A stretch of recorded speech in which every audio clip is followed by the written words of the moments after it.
Federal subcontractors. The federal government subcontracts a large quantity of their work out already.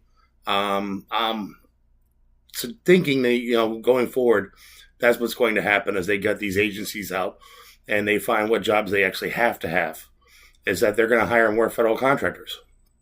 These contracts are handled by multi-million-dollar companies, and I would not be surprised if you start seeing congressmen by the drove start investing in these, or start getting involved in more on the financial side of more of these companies. Normally, there's a pretty significant markup from what we would pay a federal employee, one of our employees, a government employee, to what you would pay a subcontractor. There used to be a calculator on the government's website that would show you what, for the employees, what they would make as a contractor versus what they make for the government. There's also a markup by the company, usually around the neighborhood of 15 to 25%, that they charge for their overhead. So, if it's a $100,000 job, the minimum we're going to pay someone else to do that job that's not a federal employee is $125,000 plus probably more and some fees, other additional add-ons they had in there. And that'd be just in the case that the subcontractor went out and gave us the employee and said, here, you hire them. Well, if we're going to not do that, we're going to have these subcontractors come in and work for the subcontractor. Well, now if we're paying the government employee, say $19 or $25 an hour, we're probably going to pay $35 or $40 for the agency to do all the paperwork, the HR side, the benefits side, all that stuff. Double, give or take. So that's what I think is going to end up happening. And I just want to make sure people are aware that we're going to pay more for the employees that we have. They just won't be our employees no more. They won't be federal government employees. They'll be subcontractors.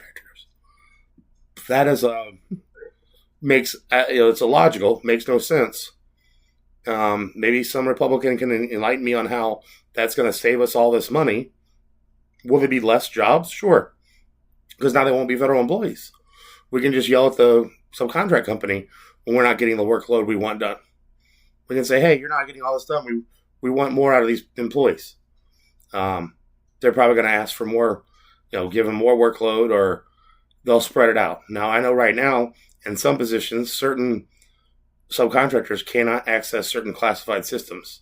It'll be interesting, and I'm kind of curious to see how they work that whole situation out going forward. Are they going to start allowing these subcontractors more access to our classified systems, in the Social Security office or other offices that there are, they already work in?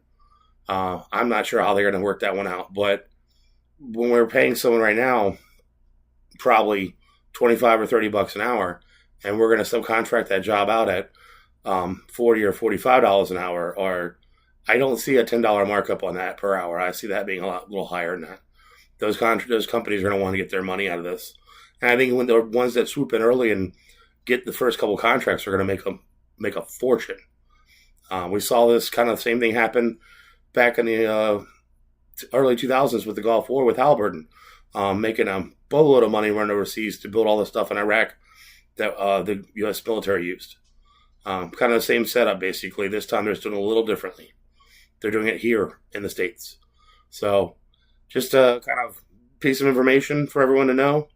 Thanks for watching. Please hit that follow and like button. And until next time, everyone be safe.